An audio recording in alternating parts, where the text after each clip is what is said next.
Okay. Um, yeah, so I got how you doing tonight?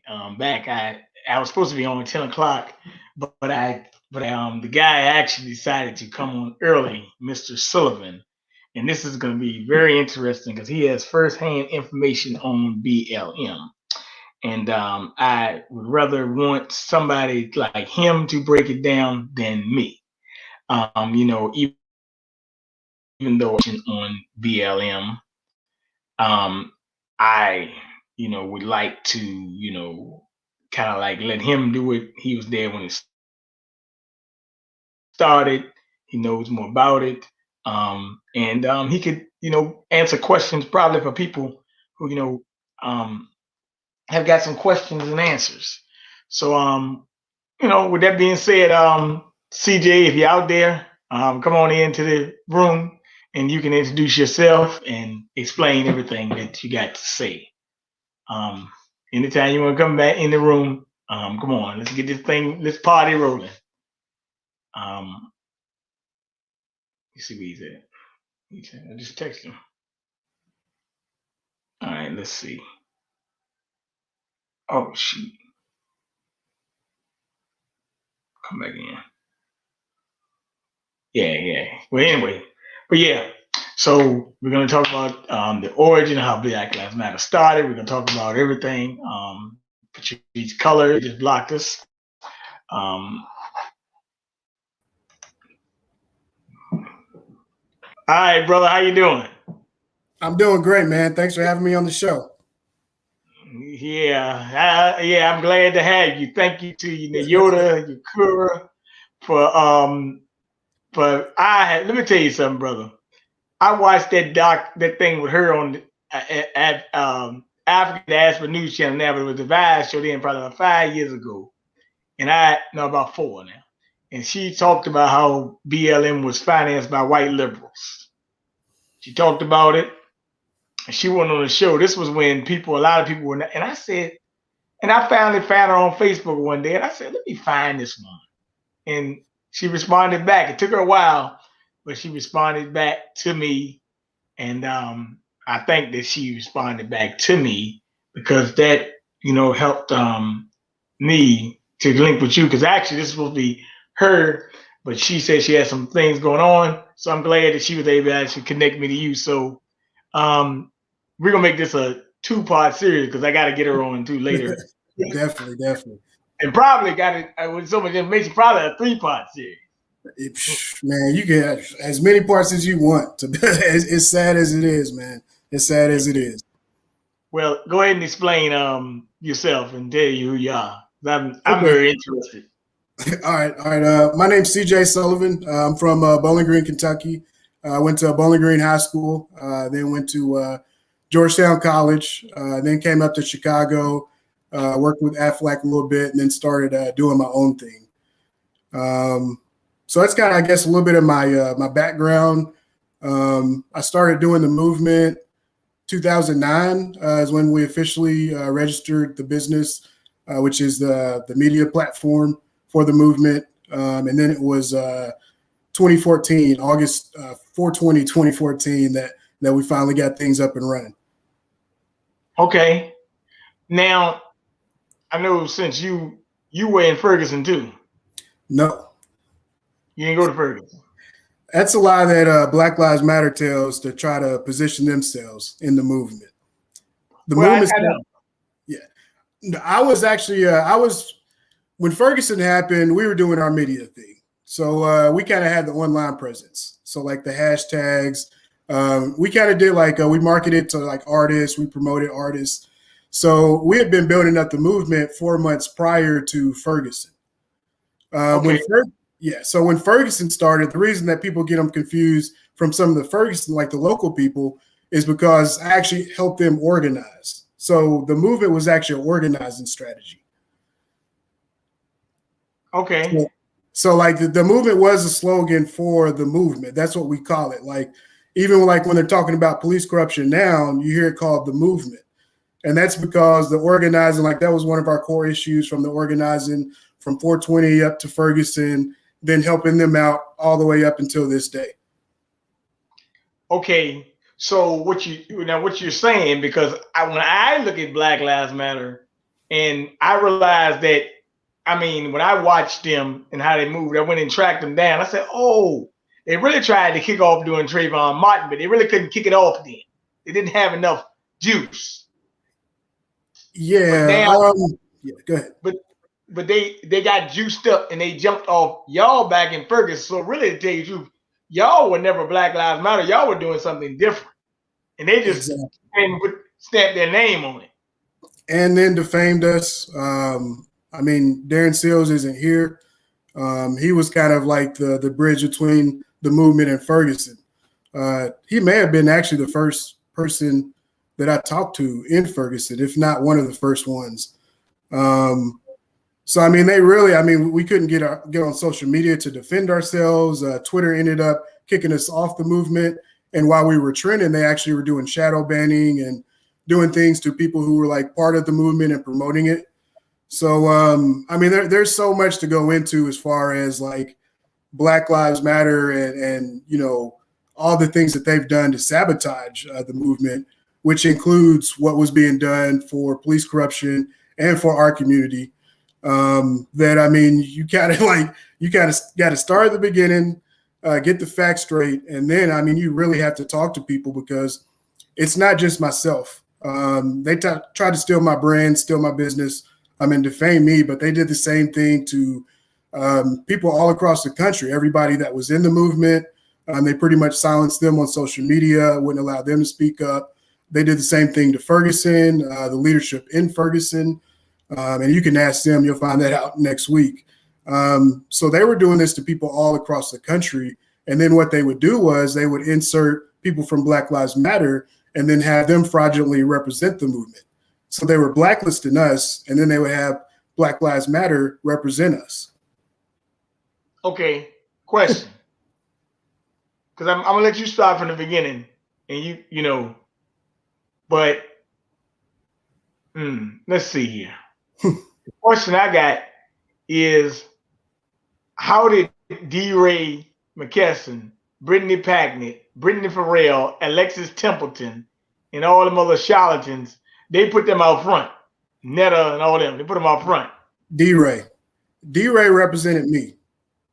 D-Ray, when the movement started, D-Ray was an administrative aide in Minnesota.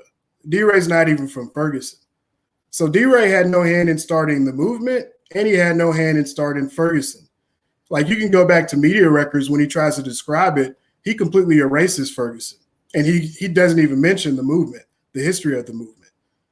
So he wasn't even there. He was in Minnesota when Ferguson kicked off. So by the time that D-Ray was there, they already had their leadership. That's how I ran into Darren and other people. Well, yeah, Darren King D. Seals. And speaking of now, so right now, I just want you to just talk about how it all started. I'm gonna sit back and listen. Do you want to start with the movement, or do you want to start with the Ferguson, or do you want me to go through how it all? Start with the movement, and then you get into Ferguson. I'm gonna sit back and listen. I got questions. Anybody in the chat? Anybody in the chat asks questions? I'll let them answer. Go ahead. Okay. Yeah. Now, just I guess I've got to be brief. If you have more questions about certain things, let me know. But there's just so much to unpack from them that I just want you to get the facts, and then you can start to ask me questions because I know things from an inside perspective. I don't know what the public doesn't know. So your questions are helpful. But as far as the movement goes, it was a business. It wasn't a nonprofit. I started with there was 3 of my best friends and a programmer helped me start it. So we had a media platform, we had a radio, we had news, we had video, and we actually had a social media platform. So when the movement first started, you could actually go to a social media platform and talk to people from the movement, and you could organize groups on the movement and get news from the movement, that type of thing. So I'll get into that later. That's post-Ferguson when we had to take everything down because of what Black Lives Matter was doing.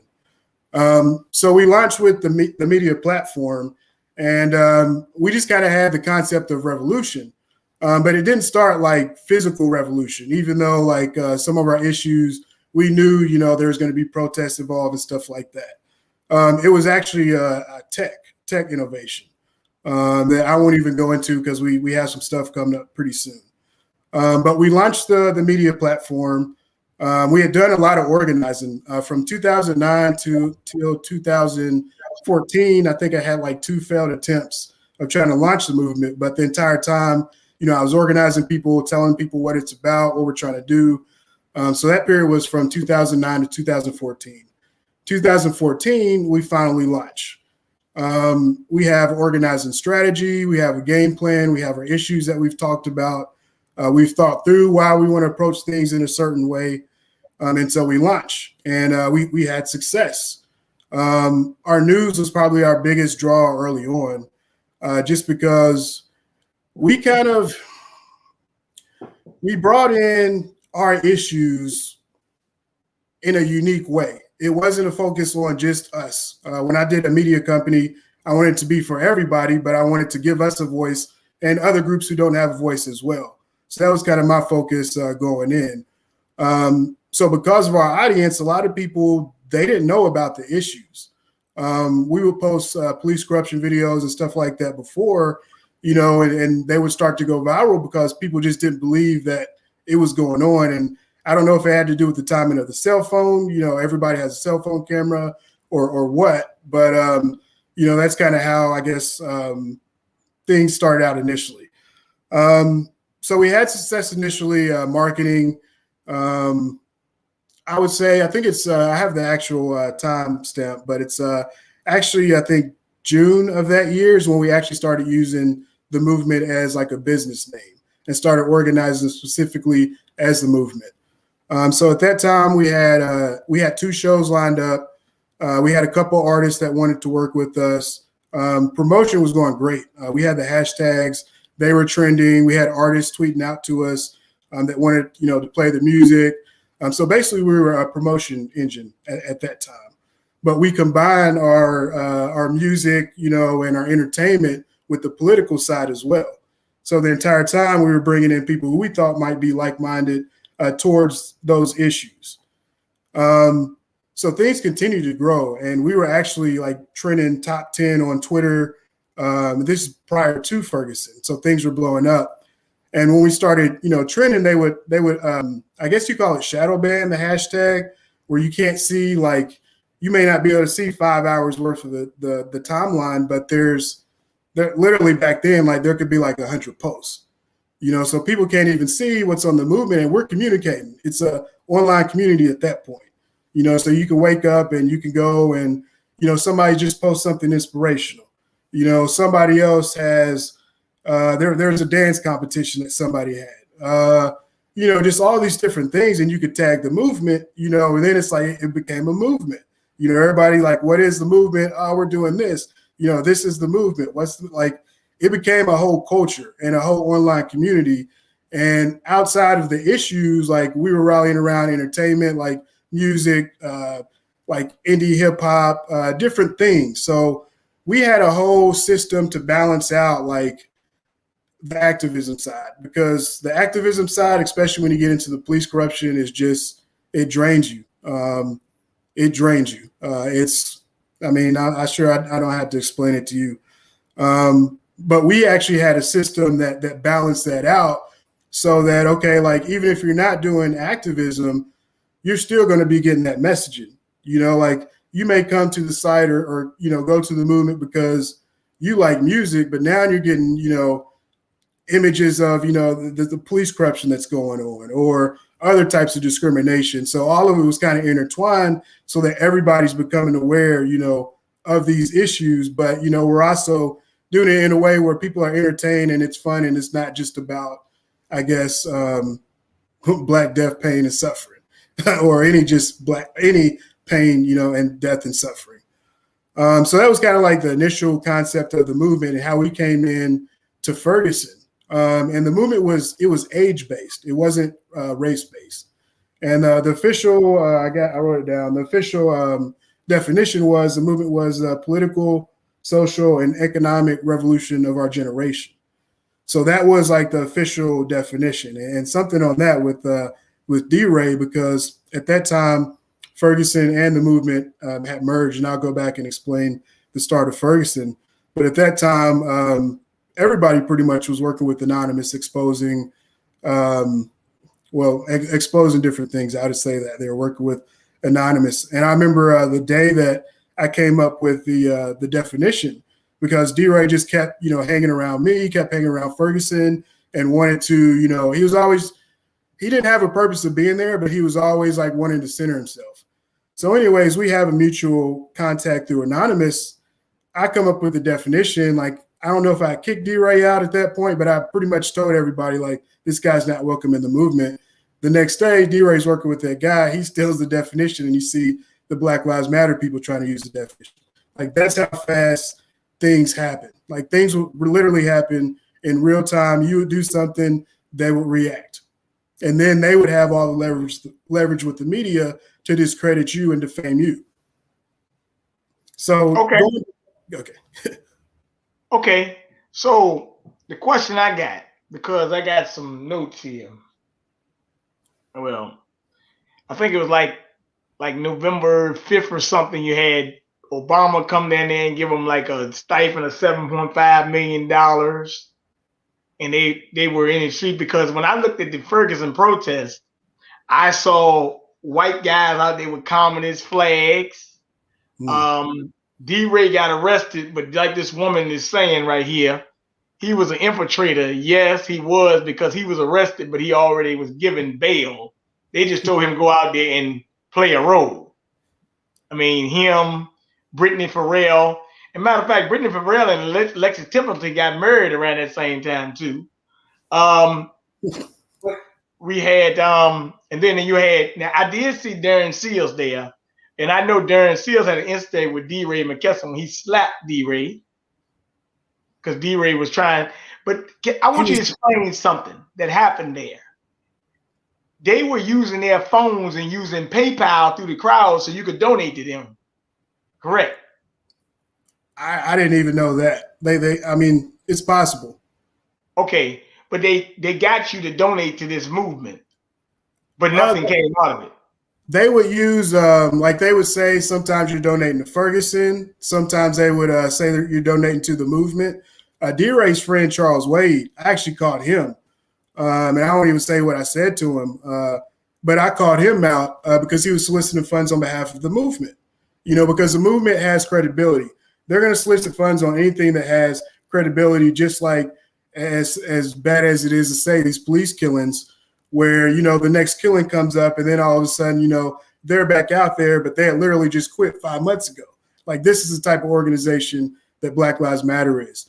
So they're going to mislead to the public that they're representing Ferguson because Ferguson's a hot spot where everything's going on and where all the donations are coming in.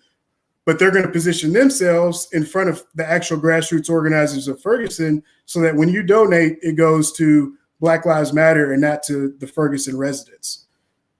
And so they would do that by selling, using somebody like D-Ray saying, they could literally send D-Ray out there and say, hey, I represent Ferguson, donate to, X, Y, and Z.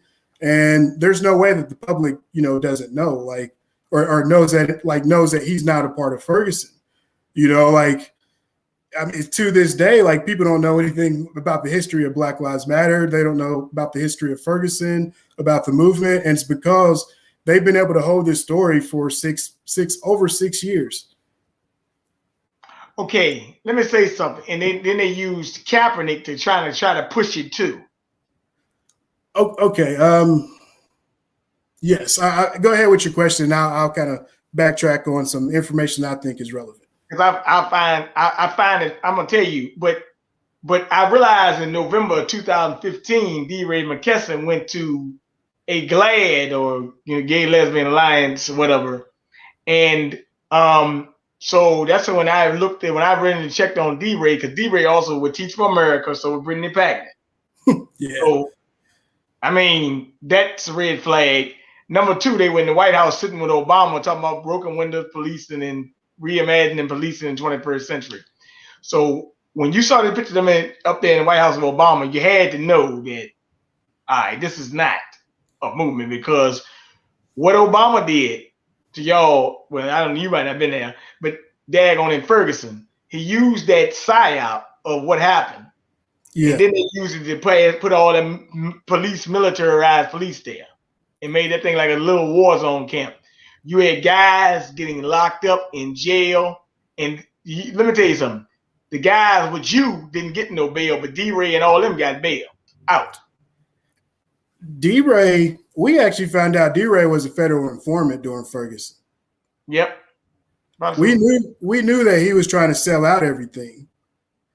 And this is the part that I wanted to backtrack on. This started with business, and there were other businesses involved as we grew that were helping things grow. And we were also trying to help, artists and other people in media, amateurs, not, the celebrities and the big names. Black Lives Matter, they don't have a business. They don't even own their brand. I found that out yesterday. They don't own Black Lives Matter. They can't even trademark it because they don't provide any services or products. So they didn't start any movement. Speaking of Black Lives Matter, D-Ray McKesson, Sean King, all of them.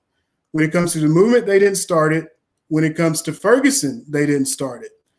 They waited until the movement and Ferguson had already organized together. Our leadership had already organized. D-Ray McKesson went on national television, I think it was MSNBC, fraudulently represented myself by selling to the public that he was representing the movement, and then began discrediting me. And at that point, I just thought that it was all about the money, because he was getting sponsored and stuff like that. And I was getting blacklisted, he was telling lies to Ferguson about me and just trying to cause a whole bunch of confusion. It wasn't until the WikiLeaks, it may have been 2016 because of the presidential election. The WikiLeaks came out and we got to see the internal emails of the DNC. And this is not like low-level DNC staffers. These are the executives of the DNC that run the entire organization. And they had the email with D-Ray saying that he's giving them information. And then it even goes into detail about how they're using the Black Lives Matter movement to try to influence the election. So at that point, D-Ray became not just an opportunist who was trying to sell out Black businesses for profit, but an actual counterintelligence agent, because he was using the Democrats, the power of the DNC, as well as the power of the media to discredit everybody in the movement and to sabotage everything that we were trying to do. And when I say sabotage everything that we were trying to do multiple things. We weren't just addressing police corruption and racism. We were also building economics. We were also addressing other social issues. But by Black Lives Matter coming in, ruining our reputation, defaming everybody, stealing all the resources, everything got sabotaged, everything. Even the hashtags, initially the hashtags were set up in a way to help keep us safe. Black Lives Matter couldn't even let that exist without centering themselves because they had to be the biggest hashtag and sabotaging the hashtags. So, okay, it's Black Lives Matter now, but you have no system to keep protesters safe because you're not checking the hashtags to keep up with the activists that are down on the ground using them. So, there's so many small details that the public doesn't know about strategies that we couldn't necessarily talk about at the time, where they would infiltrate, they would try to get somebody inside and they would sabotage. And D-Ray, he's informing the DNC, and you've seen how the Democrats have treated Ferguson and the movement and, these issues of police corruption. So, yeah. There's a little story I want to bring to you right here and try to find it. So, there's a little story here. It's from May 26, 2015. Ferguson protesters were promised up to $5,000 a month to demand, and they had to protest, demand payment from organizations linked to Soros. So George Soros had the guys out there protesting, but some of them weren't even getting paid for what they were doing. I think they got paid initially, and then they cut them off. They just cut them off, which it was even bad on their part. You should have paid them just so you could have kept getting away with what you were getting away with, but they stopped paying them and cutting them off. And that's how the whole story about all the protesters getting paid, that's how that initially came out once they stopped getting paid. And once they were getting paid, I mean, they were branding Black Lives Matter. Like Black Lives Matter was a network that was paying them. So it was the grassroots, 100% grassroots, no outside funding, whatever we scraped together, versus Black Lives Matter. And it was like, if you weren't Black Lives Matter, you're not going to get any airtime, you're not getting resources. And then they were doing such a good campaign of like discrediting leaders that, a lot of times leaders couldn't even, execute whatever plans they were trying to execute. So basically, they had everything. Yeah. They paid protesters, and they weren't. I mean, it wasn't just like they weren't paying them for us. Let's put it like that. They weren't paying them for us. They were paying them to be employees, to promote whatever they wanted them to promote. Lady says, "So sorry to happen to you. Sound like you put a lot of work into it." Yeah, it was 5 years before Ferguson that I was working on it, and this entire time I funded it by myself. I haven't collected a single dime, a penny off of this, a penny. They told me when I came out with our content, we were too controversial. Then Ferguson kicks off, Black Lives Matter kicks off, and everybody has our content, and we're blacklisted. Okay, now I want to speak about the young brother, Darren King D. Seals, DeAndre Joshua, and it was about, well, I mean, I can name go on and on because they say it was like 6, but it was more activists that got killed than that. So how were they catching up to them? Because obviously they were coming out, they knew who the leaders of the real movement were, and they wanted to take them out. Yeah. Darren didn't die on his own. No. So how did you know Darren Seals, and when he was assassinated, what were your thoughts and feelings of that? I met him like right after the Mike Brown situation. I think it was either Saturday or Sunday. I saw a YouTube video of a guy from St. Louis talking about they had just shot a teenager. And, I'm 4 months into having my platform. That's one of my issues. And I've actually had my own experiences as well. So I was like, oh, man, like we got to get on this case. We had the traffic, we had credibility. I was like, we got to get on this case. So at first I was trying to find a witness, which at the time I didn't know that as soon as, somebody becomes a witness, I guess they silence him or, you can't get to them. So I was trying to find a witness at first to verify any type of information. And eventually I came across Darren probably because like he was active on social media, because that was our realm, social media. So I reached out to him, just trying to figure out what was going on. And he was just very skeptical at first. I guess there were other people coming in, trying to, I don't know if they were, there to try to help or hurt, other groups like Black Lives Matter or whatever. But he was just very skeptical. And I ended up like telling him like everything that we were doing, which is, stupid looking back at it at the time. But I remember he just cut me off mid-sentence. At that point, he was just like, if this guy's going to tell me that much, then, he's obviously not up to something. And so I would just use him as kind of a contact to keep tabs on what's going on the ground, and verify information and stuff like that. And he wasn't the only one. There was other people I was in contact with too, but he was, I guess, my closest contact. We communicated the most out of the people in Ferguson. He never like, he spoke the truth. He spoke the truth. From the time I knew him, he spoke the truth. And that's what like drew me to him. Like we didn't agree on everything. We didn't have, same ideology on everything, but he told the truth. I could respect that, and I knew that, if we were going to do stuff together, I could at least trust him to be honest with me, and everybody coming together, everybody's complete strangers. So, everybody, you kind of find people that you connect with. And for me, trust is a big one. And, having a media company, I also have to make sure that I don't put out any false information or stuff, or at least I thought that back then before Black Lives Matter. But, I didn't want to lose my business by putting out false information or, and it's also like if something's going on in Ferguson, you want to talk to people in Ferguson.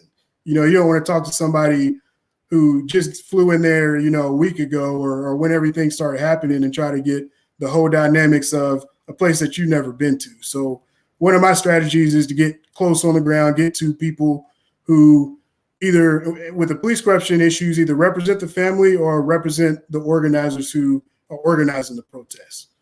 So that's how me and Darren, kind of connected. And so he knew everything that was going on with the movement because I would update him on the movement and he knew everything that was going on with Ferguson on the ground.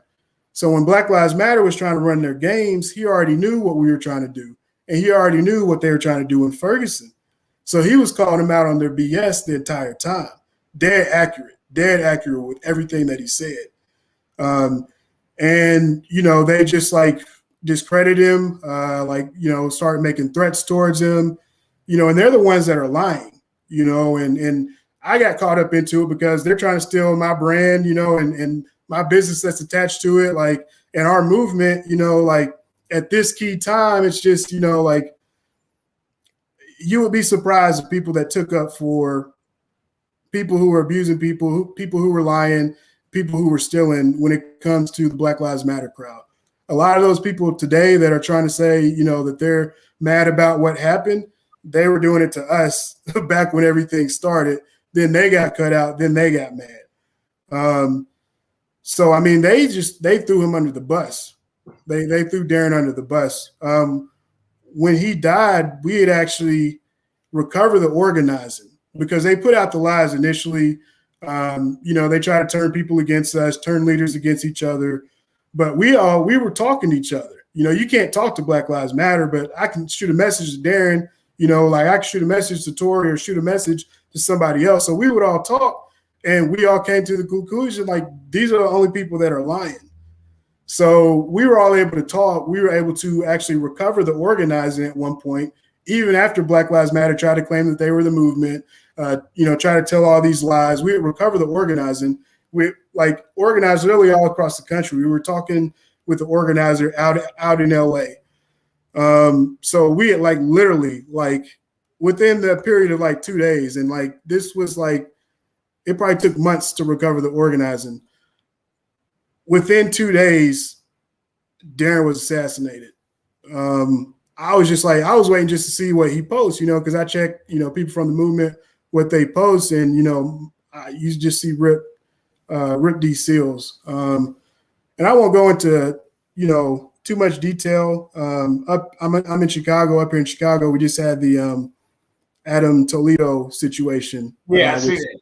If you see my eyes looking funny, that got to me. I'm gonna block it out. But people who are connected to people who are going through this stuff are going through it. So, I'll just hop it there. But he told me.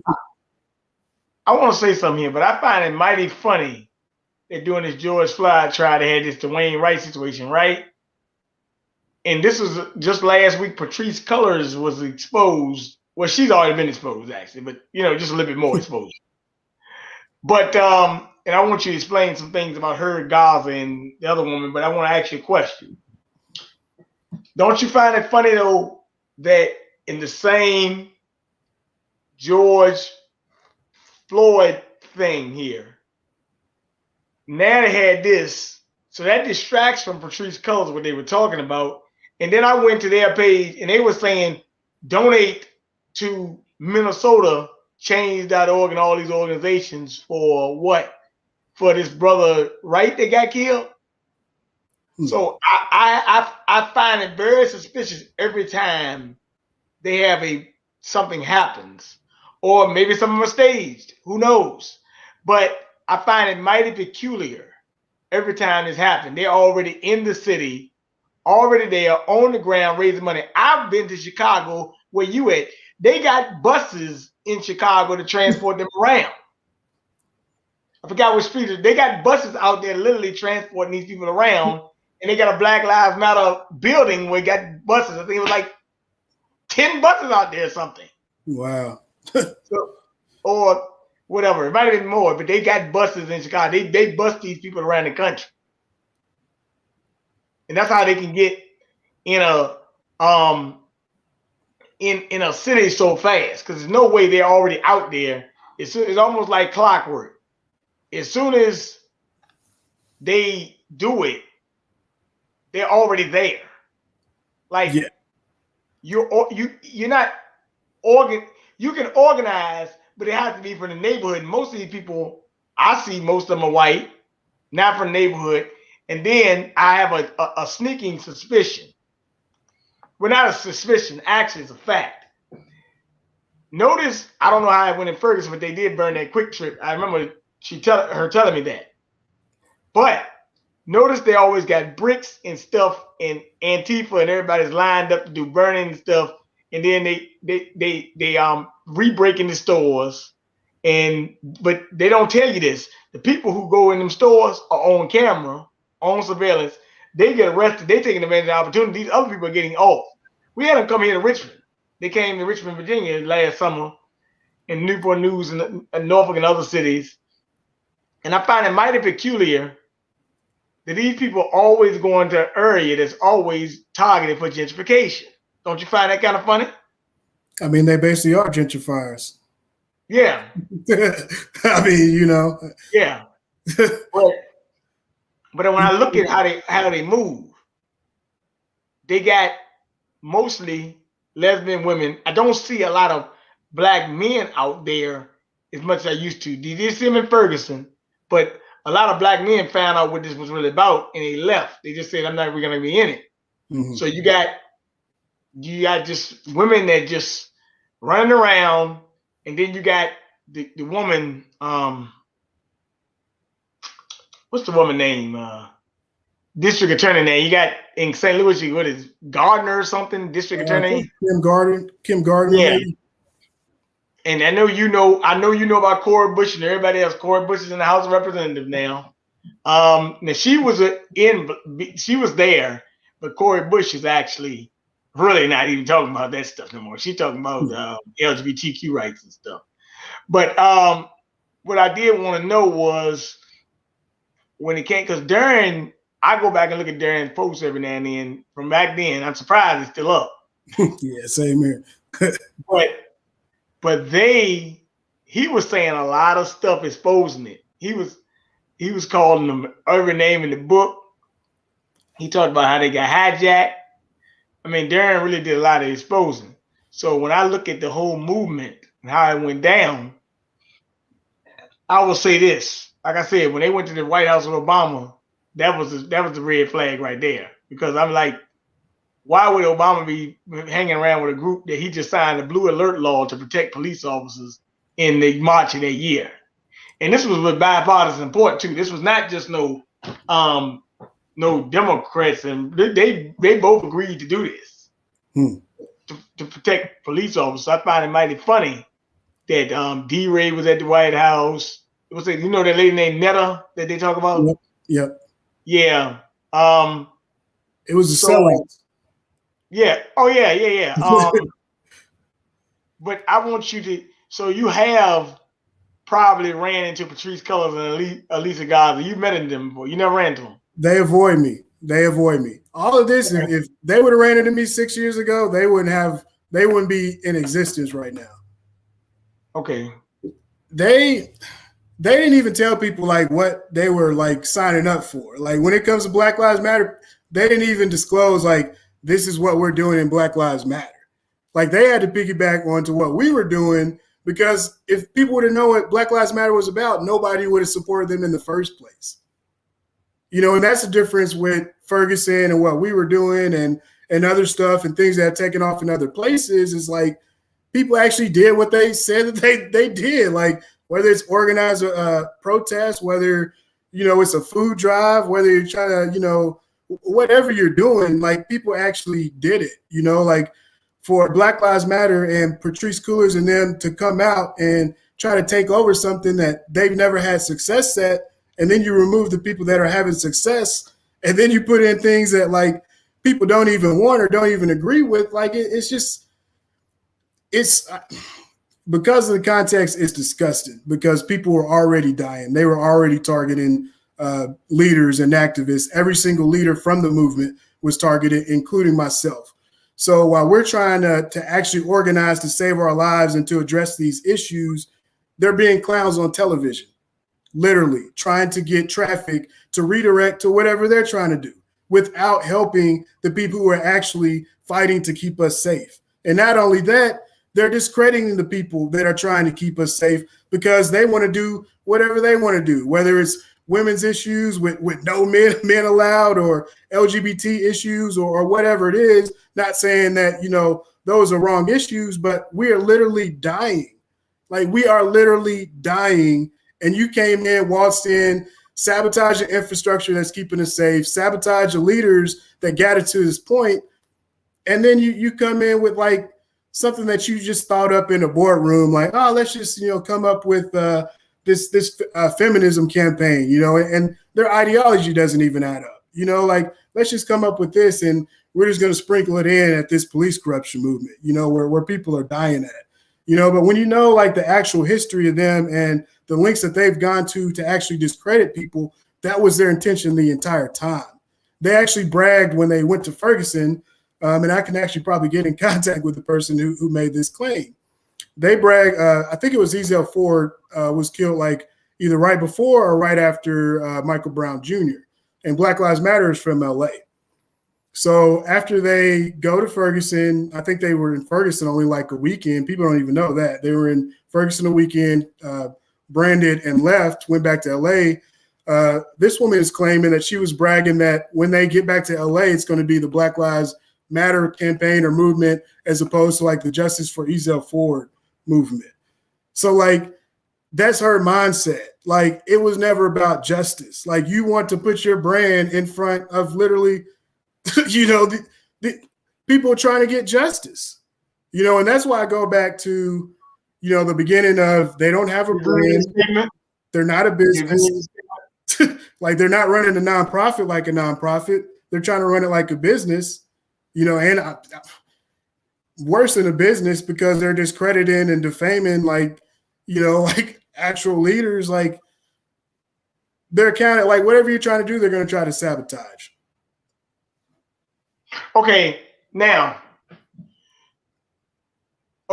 so I want to ask a question. When you found out about $3.4 million sales and houses and you didn't surprise you at all because it's a hustle. Yeah. But then they released a statement the other day. And guess what she said? They said that this is right-wing propaganda and that's attacking us. No, this is regular Black folks attacking you, and you trying to use Republican attacking you. I mean, I can't help the Kansas Owens and them went on the news and said that. But this is mostly coming from underground. And now, just today, and anybody that's online can pull up on their phone right now, and guess what you'll find out? That Twitter, Facebook, I think it's Facebook actually, is blocking information on Patrisse Cullors of posting the story due to privacy concerns, saying that you're using her personal information. Look here, man. If you want to find out my goddamn house and find out what I built and what I paid for it, you can do it. Why am I not allowed to get Patrisse Cullors' personal information of her real estate dealing? You can find real estate anywhere else, but they won't let you post this? It doesn't make sense. They've censored it since the beginning. That's all. That's their whole game. Like, what you're doing tonight, they can't dispute it. They can't come out and dispute any of this. They can't come in public. That's why they always do a press release. It's always one-sided, and you never hear from the other person. They wouldn't even meet with the mothers. And they actually had a smear campaign against the mothers, calling them agents of the state. They call them agents of the state. Like, Sean King, Sean King, Tamika Mallory, all of them call them agents of the state. I'm from Kentucky. I organized. He's not even Black. This guy, like, he came in, it was September 30th, like, randomly started writing, and one of his first articles was like, Black Lives Matter is leading the movement in Ferguson. He ain't from the movement. He wasn't in Ferguson. And eventually he had to back away from Black Lives Matter because he was catching too much heat. He didn't talk to anybody. He didn't talk to a single source. He wrote a prop piece to position Black Lives Matter over both of our movements in national media, where he came out of nowhere because he was a pastor before that. He's a liar. He ain't gonna come out on that. He won't talk about that. He ain't gonna say God told him it or anything like that in public. But anyways, he went from a random mega church pastor who scammed people to climb mountains to all of a sudden you're a social justice writer, write about things that you don't know anything about, and you're not even black. Like, think about the audacity. Like, that's how crazy this story is. Like, how are you going to pretend to be black and then be an expert on how we feel? Like, it doesn't even make any sense. Like, that's the stupid shit that he's on. Like, so I mean, even like on the issues of racism and stuff like that, I mean, they can point to him and be like, man, like, your issues aren't even legit. Like, look at this guy. Like, it's just ridiculous. It's ridiculous. Like, that's how far out of control the Black Lives Matter situation like has gone. And these people know that. Their leadership. Like, it's a whole, like, it was a whole performance. They did the same thing to Ferguson. Ferguson saved me because they were doing the same thing to Ferguson that they were doing to me. And we were able to compare notes. And eventually that's how they got caught up. They probably just would have done it to me. They probably would have got away with it. If they probably just would have done it to Ferguson and I wasn't there, they probably would have got away with it. But because they did it to both groups and we compared notes and we actually knew each other, we were able to catch them and then we were able to start identifying them. And the crazy thing is the connection between all the Black Lives Matter people is the money. You follow the money, you'll see who's taking up for each other. You'll see like where the money's coming from. Like, it's only a very few sources at the top that's funding all of this stuff. You know, it's making all those donations, all that economic prosperity, all that flow. So they're making it flow to their designated people around us. But they're using our issues and they're using our work and they're using our innovation and they're using our movement. And we get nothing. We work for free and they make all the profits. And then you got D-Ray to go on television and sell it to the public because he was the one that sold us out in the first place. And he doesn't even have a business. Okay, question. Because you say they're not really a nonprofit or operating as a nonprofit. No. But they're using all that donation money to compete against you. And all that, I mean, the donation money, the media, you know, because you could be dead right, but if they got, you know, 1 million followers and you only got 1,000 followers, you already know, being in media, what the public's going to think. Okay. I wanted to ask a question about, because recently, you know, the Breonna Taylor thing in Kentucky, and Tamika Palmer, Breonna Taylor's mother, said that the same thing. She's come out just like Tamir Wright's mother as well. Mm-hmm. And I did realize last month on March 12th, you had Tamika Mallory and Linda Sassour there. Mm-hmm. What are your thoughts on those two? Tamika Mallory, she's basically an agent. She claims that she's part of the movement. She's not. She's not. She lied about that. She does the same thing that Black Lives Matter does so that they can get paid. Like, Samaria Rice's comments, like, we're dead on, you know, and a lot of us were thinking of things in a different light and we see things from a different perspective. But when she put it so plainly, like, I mean, I don't know if you saw her like bobbing and weaving, you know, pop locking, dropping, because that's exactly her. Like, she just wants attention to do whatever she wants to do, but she's not going to help the movement and she's fraudulently going to use it. It's the same with like the local protests. You know, she's going to want to come in and do her thing, but if, you know, a local protester wants to do something different, she's going to shut them down. You know, like, they distract. My thing is with Tamika Mallory, and I realized when I was actually on a post with you the other day, she came and commented in the post. Not to me. She didn't say nothing to me. No, she was just commenting in the post. But I realized that she was behind that women's march, which also means that she's behind the LGBTQ issue. Because you're in a women's march, you kind of supporting the LGBTQ rights too. And they made her a player, but the Bree Knight started to give a speech to her because she grew up around Shopton. Anybody that grew up around Shopton, I gotta watch. Because Shopton ain't nothing but a butter licking coon. That's all he is, butter licking coon. So, and I realized that, but she did speak out a lot, but I wouldn't, the Cadillac commercial, but that was another false flag. But I realized that she's got the same agenda. She don't talk about black men.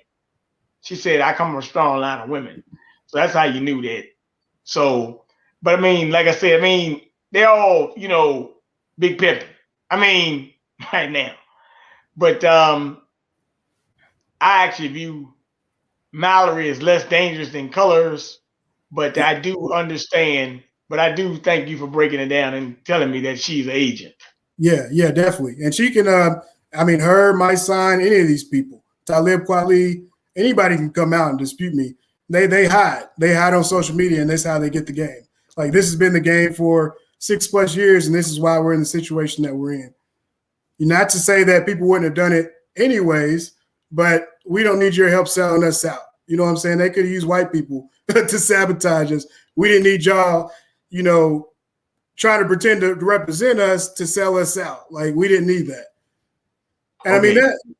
I mean, it's there's just so much, and there's so many, different levels to it, because like, it doesn't just involve the money. Like, there's let me just say the problem with her, which I didn't really have a problem with, but the problem is, like I always say, when you bring the traveling circus, Ben Crump and Shopton, and Ben Crump, he ain't, oh man, that's another one that they bring along on the traveling circus. And I find it mighty peculiar. The family of Ben Crump is also, the family of DeBroy Wright is represented by Ben Crump. So now you got 2 in 1. And Ben Crump is represented by Morgan and Morgan Law Firm in Florida. So he can't be, you ain't representing him in law. He's only licensed, he's not licensed to practice law everywhere, but he be everywhere.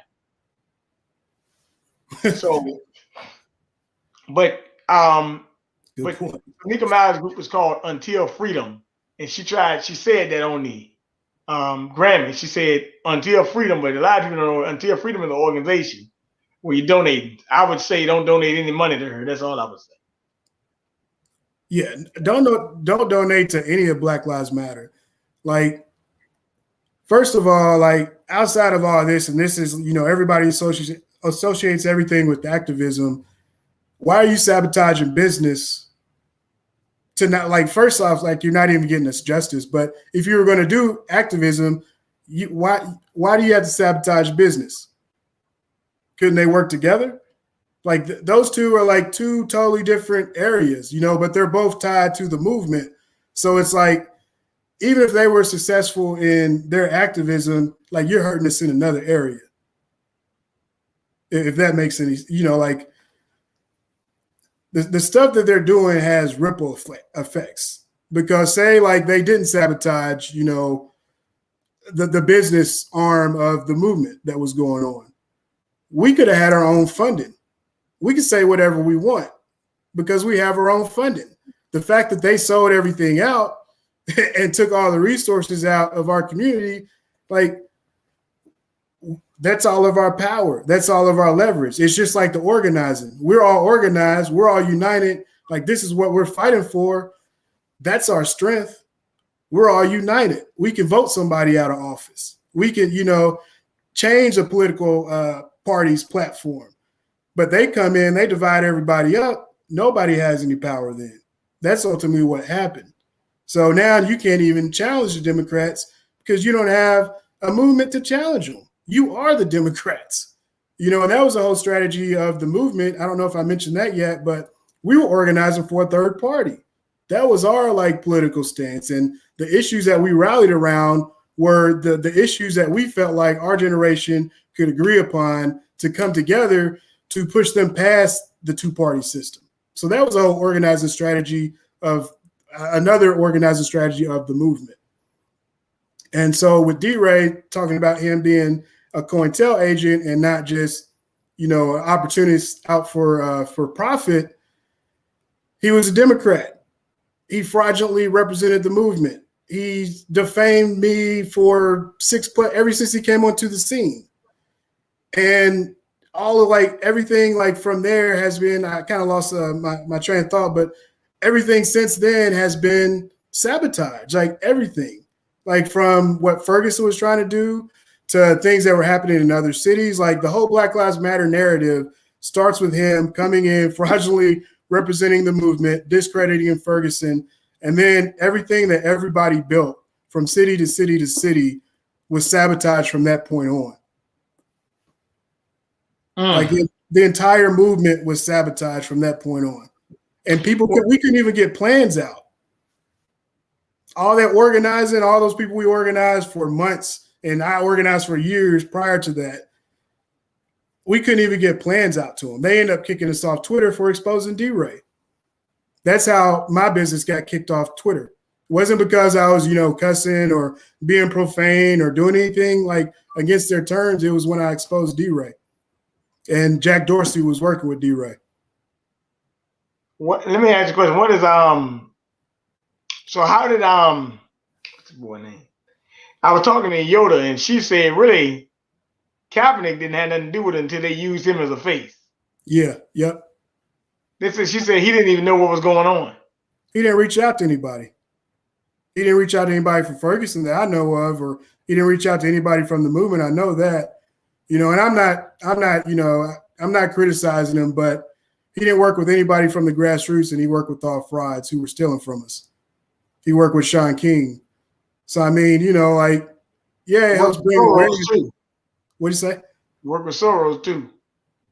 I'm sure he did. I mean, Tamika Mallory. Tamika Mallory got paid by him. D-Ray McKesson came through that network. Most of Black Lives Matter came through that network. Okay, let me ask you a question about this Soros guy. I know a lot about him. I don't really he funds a lot of stuff. It ain't just he funds a lot of stuff, right? But my thing is with him, I know a rich oligarch like George Soros ain't meeting with all these people. But they funneling through his network, Open Society Foundations, probably Change.org and others. Because you realize you cannot mention George Soros' name on TV without them saying you can't bring his name up. And you say George Soros, they're going to say it's conspiracy theory that you're talking about. So I realized that about him. But I do find it mighty odd that these people, like when I looked at, and shout out to Queen Ahmadiyya Shakur, who's in the building, and she actually had a video she was doing, and they disclosed the funds of Miss Mallory, and it was in the millions of dollars, and they ended up kicking them off. Yeah, kicking them off the YouTube video. And I think she was banned for a week. But so they when you expose these guys, the way you find out they to us they be considered enemies of the state, but to them, they state agents anyway, because you criticize them in a way Twitter will block you and stop you from what you're doing. That's how you find out who's really working with who. Yep. Even Jason Whitlock, who I don't like that well, but Jason Whitlock was banned on Twitter for talking about Patrisse Cullors. Yep. So they profited. Twitter profited. Okay, now let me ask a question about the guy. What's his name? Talib Kweli. You were talking about Talib. Yep. So explain Talib Kweli's role. Just another agent to cause confusion and lie to prop Black Lives Matter to steal from people. So he would try to say he's affiliated to things that he's not, just to do whatever he wanted to do. That's about it. I heard some stories about him raising funds for bail and the funds not reaching people once they got locked up. But basically he spent all his time on Twitter just like trying to tear down leaders, like who are actually doing stuff. Nobody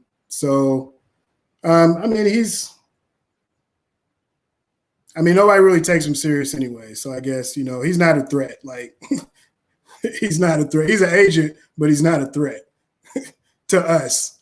Maybe for other audience, I don't know, but you can see through his stuff pretty fast. But they would use celebrities to try to give Black Lives Matter credibility. I mean, it's funny because a lot of Hollywood didn't sell out. You know, there was people that sold out, but there was a lot of people who backed away once they saw what was going on and didn't do anything, more than that sold out. You know, so even, you know, you could kind of see in Hollywood, you know, because this is media related, you know, those who supported what was going on and then those who sold out and tried to exploit, you know, what was going on. Well, I have some things to say about BLM because BLM is actually connected now to the Chinese Communist Party. And if you ever realize and you look at it, look at the athletes you see supporting it. LeBron James, Dwayne Wade, these type of characters, you know, NFL. Now look, nobody, come on, man. If this is so-called, and matter of fact, they are trained Marxist organization, by the way. If Patrice Cullors will tell you that out of their mouth. They just outright communists anyway. But here's the problem I have. If you're black and it's in your brain, this thing is getting national exposure where people are actually, you know, putting it on a shirt on the back of their names on jerseys and stuff. Something should ring in your mind and tell you this is way bigger than some people protesting for social. And then what social justice is a question, because I was realizing a couple of days ago, BLM had a sign up on a couple of weeks ago, man. What's one of the number one hashtags on Twitter now? Stop Asian hate. BLM is backing that. So they put on any trend that the media is going, and they actually have media entities in the media to speak for them like a mouthpiece. Yep. But I had some friends in Chicago that had BLM come to the neighborhood, and they told BLM, "You're not allowed to come here." They tried to come in the hood, and they said, "No, you ain't coming here."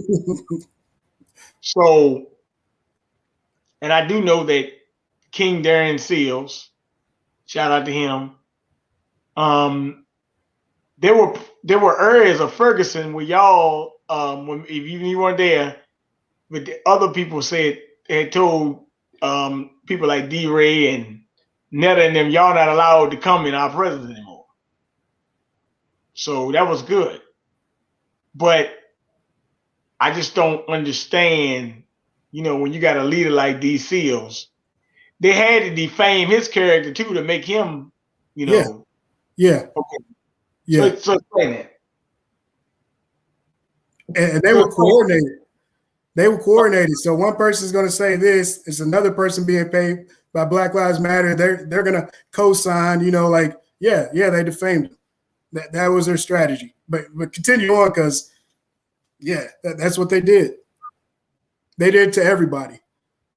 Like, it wasn't just like, oh, they just picked random people and those were the people attacked. They attacked every single leader who would not go along with Black Lives Matter. Okay. Yeah, and you can go around and ask, like, and even locally, like they were doing stuff locally. Like you kind of had like the national movement, which is like more of the people that, you know, like who helped start things initially. Like they're kind of more of the national face, but even locally, as things were spreading, they were still going around and sabotaging organizers, sabotaging activists, sabotaging families. So like they are professional con artists. Like they are professional. They are professional.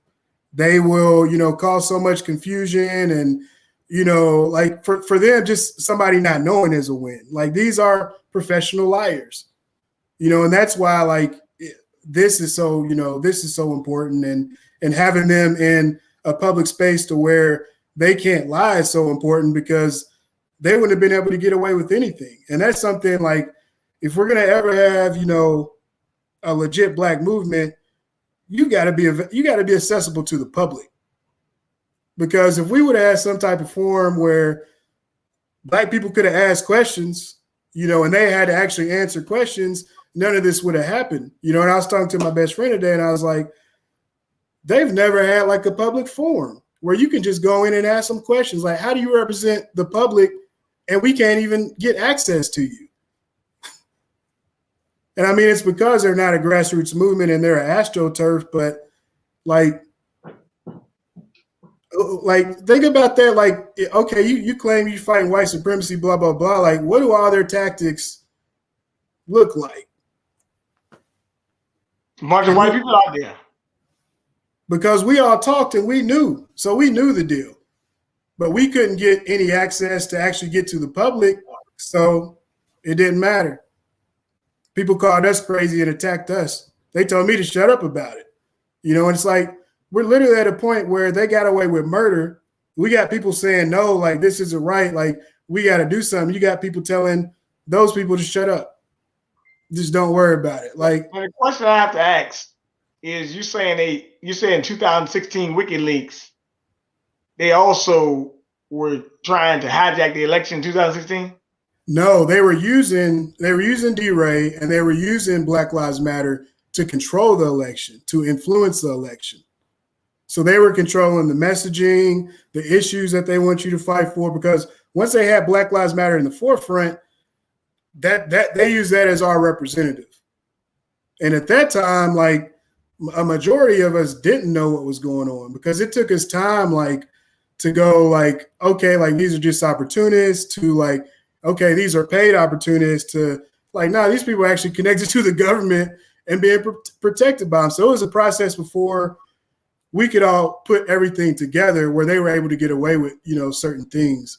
But once they established them as representing Black people, it's like, let me think of an issue. I don't know. Save the dogs. We're out getting killed, and Black Lives Matter starts doing the Save the Dogs campaign.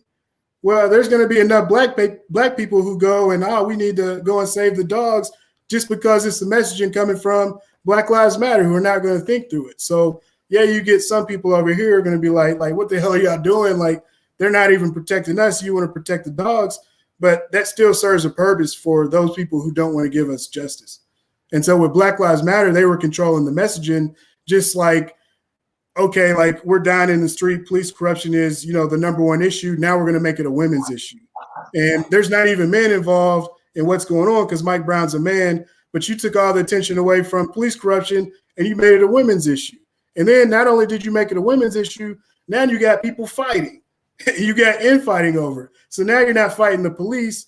You're fighting over you're fighting over an issue that's not even related to the police. Black Lives Matter is getting the bag. Like, and we look like fools on television, and they're getting away with it because we have no access to media, because they sold out our media. Like, that's why I say there's layers to this. Like, context matters, timing matters. Like, they were strategic in how they sabotage. Once again, what I'm saying though, you had what I call like you had some people at the top, like from Obama, Biden, Democrat politicians that knew that y'all had something coming off the ground that could have been special. They wanted to hijack before it got off the top. Yep. Because they knew that y'all were doing this. Yeah, they knew. Obama actually called, like, the person who was supposed to be my original news guy. So, I mean, you know, I mean, it's funny, like, when you go back, like, as this story breaks and people go back and you look at the connections, because now it's like people can't hide as good as they did at the beginning. You're going to be like, how did we not figure this out? Because it was confusing to me. Like, we got to a certain point, you know, business-wise, where I was just like, they can't co-opt us. Like, there's no way that they can co-opt us. They co-opted the entire city. Like, as far as media goes. Okay, now I know this year they came back to prominence, but they had went away for a long time. I mean, they was out there, but they was like kind of like ding on the surface. They quit. They bring them up during election time mostly. They quit. They actually quit. And then when George Floyd got killed, they came back out to collect more donations. Yeah, they quit. Literally. After they stole all the money, they quit. They never had any plans or anything like that. Like, in the middle of everything getting exposed, they just up and quit. No justice, no nothing. So not only did you steal all the money, but after you stole all the money, you quit. and still were defaming people. Like, you out the game, you still defaming people like that's in the game working. And it's still, I mean, now they moved to mothers. Like, it went from actual organizers to now you're defaming mothers. And it worked. Like, if you see like them people in Hollywood and some of those people in LA that I'm calling out right now, trying to take up for them, it's working. Like, we got to protect Patrice Cullors. Like, you protecting the abuser so that she can abuse more people so that we can continue to die. Like, and you're putting your professional name on it. Like, you're putting your professional name on it. So you're discrediting me. You're discrediting people from Ferguson. You're discrediting all these black people and calling them liars and affecting them professionally. You're affecting their reputation because they're trying to use their status and their reputation, because those are the people who supported Black Lives Matter, to give credibility to Patrice, who did all these things, who sabotaged the entire movement, who like buying houses and somebody's asking just for money, $5,000 to bury their kid. You can't give them that. So let me ask a question. You had Shopton and Jesse Jackson coming in there. So how did y'all feel about that? I just go off their reactions.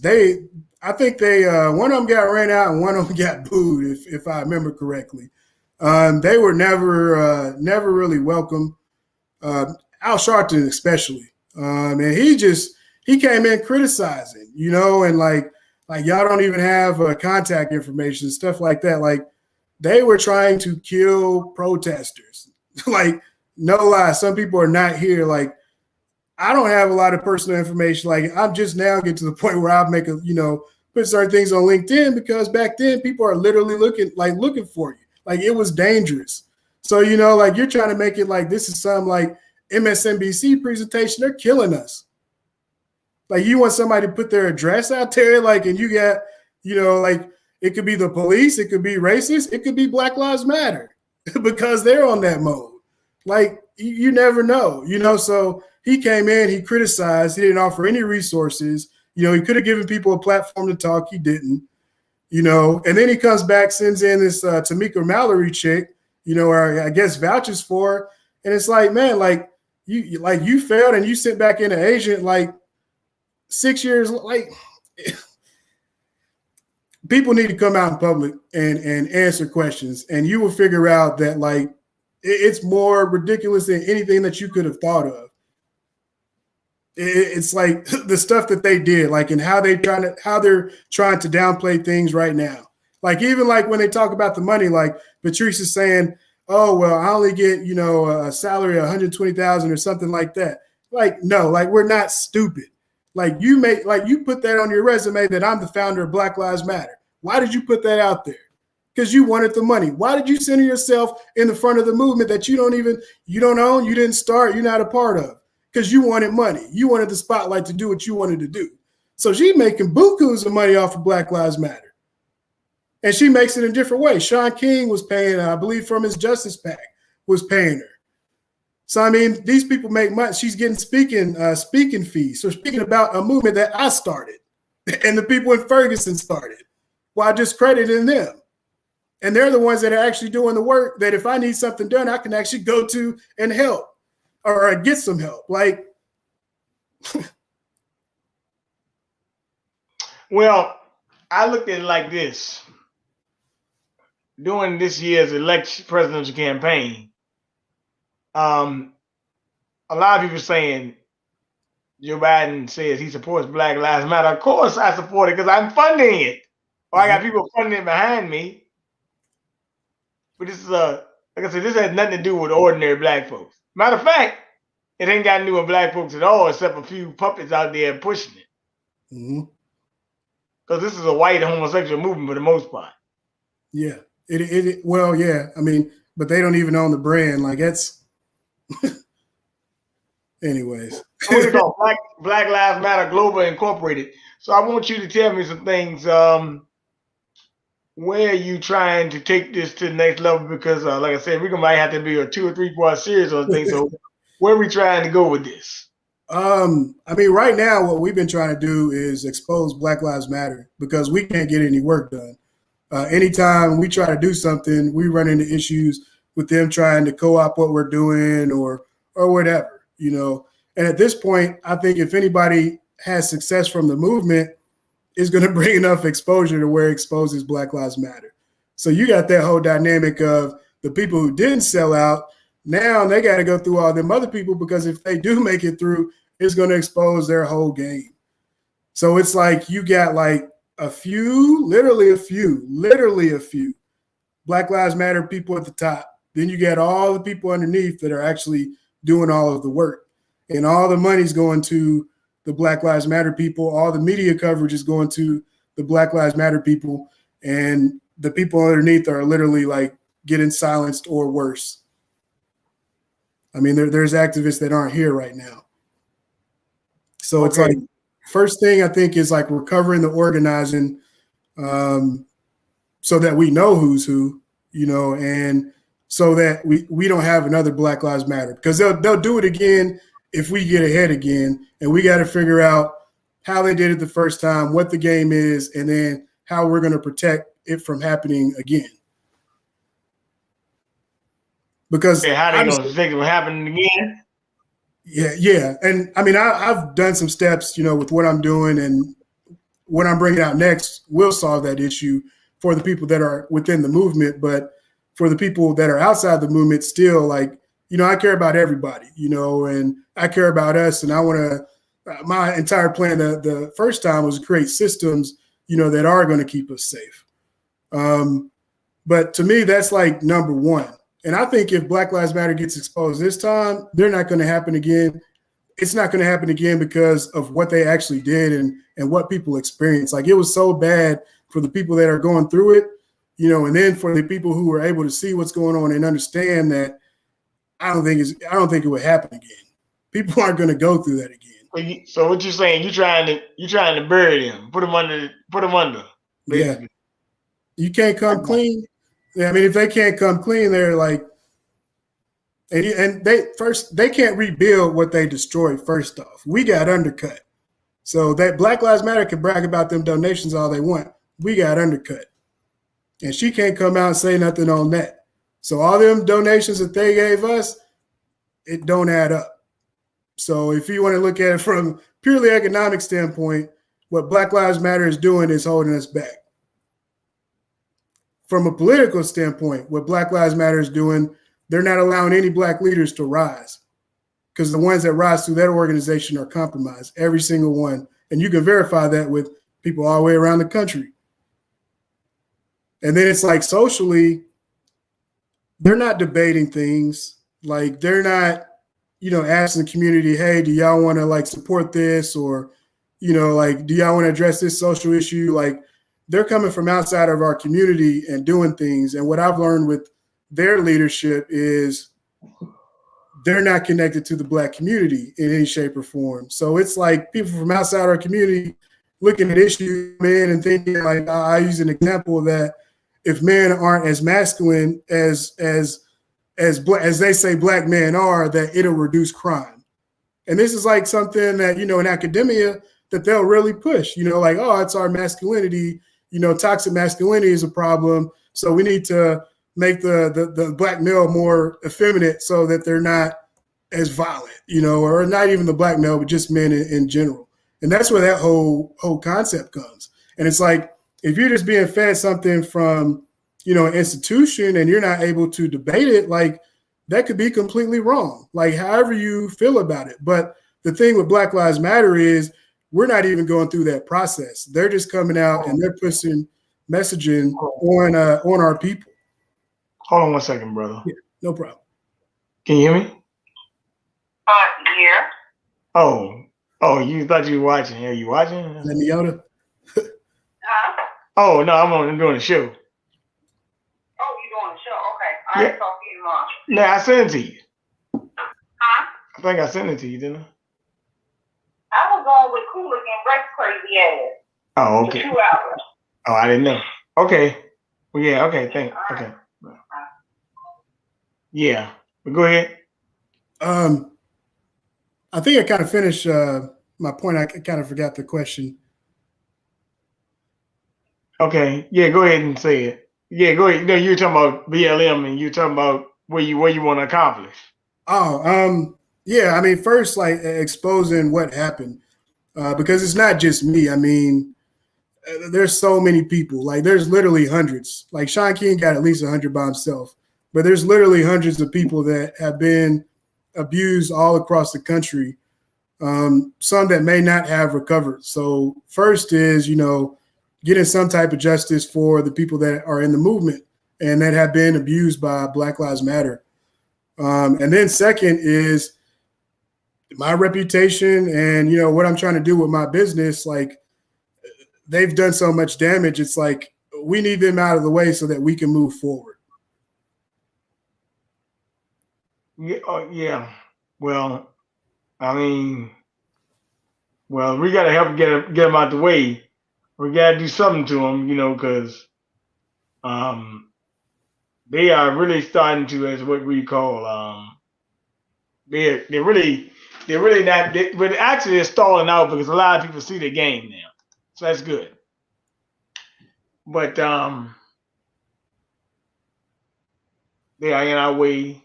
Yes, I'm looking at the comments here. Yeah. Okay. Well, let me tell you something, brother. I do thank you for, coming on, because this is actually very, very insightful. You got any other things that you could tell me? Anything that we can? I can advance and support or something. You need to, because you need to get this information out. Yeah. Right now, but you kind of need to stay underneath the surface too. That's true too. And I was kind of hesitant about doing this interview, but with Neota, I had to do it. I mean, you can go right now to takingbacktheradio.com to kind of get a history, because we documented everything that, happened from the beginning of the movement up until maybe about 2 years ago. So it'll give you the history of Ferguson, the history of the movement, Taking Back the Radio, and Black Lives Matter.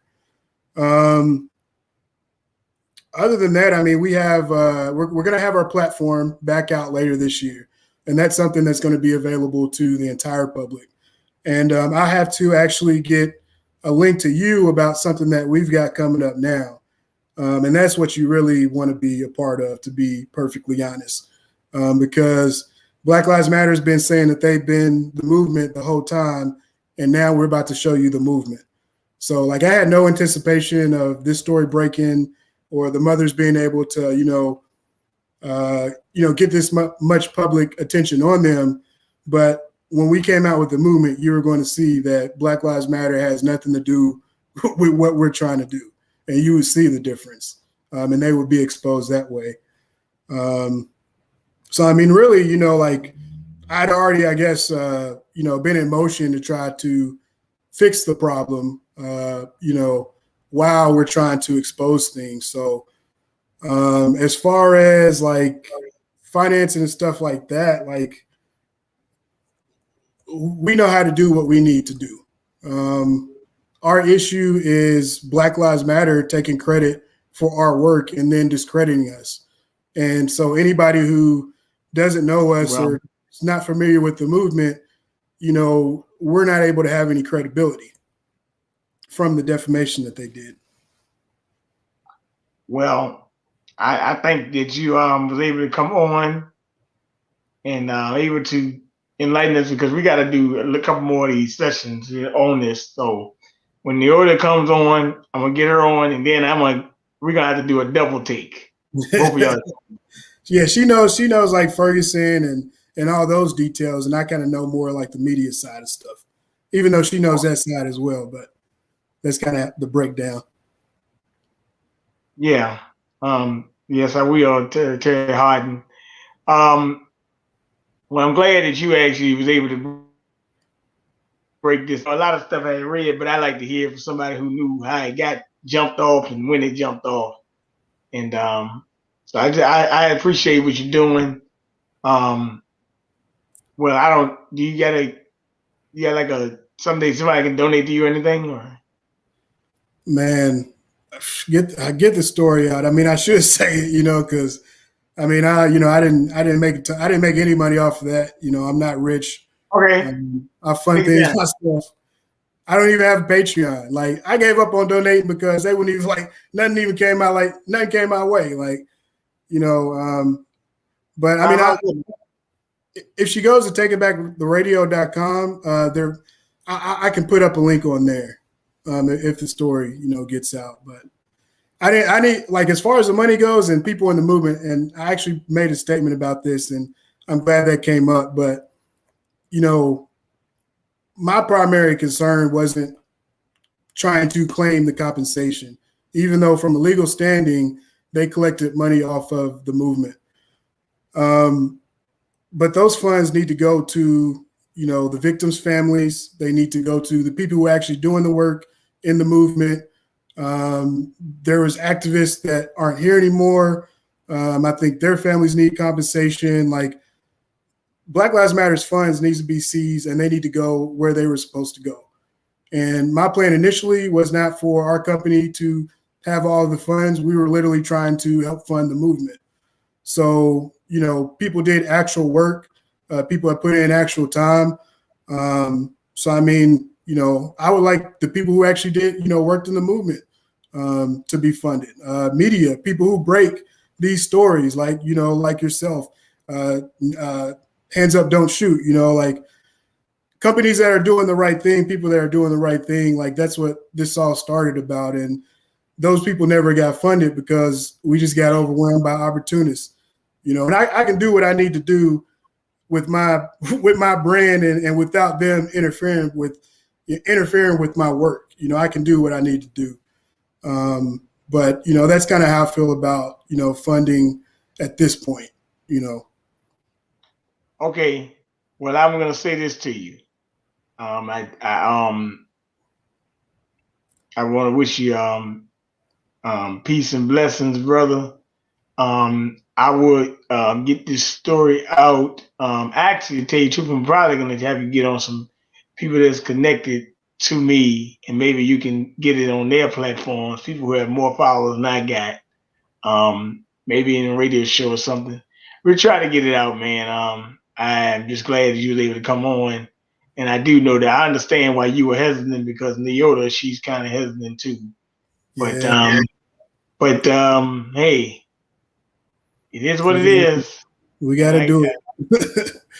I thank you for coming out of the hesitancy, because that's what it's gonna take. Can't be hesitant these times, because why you being hesitant?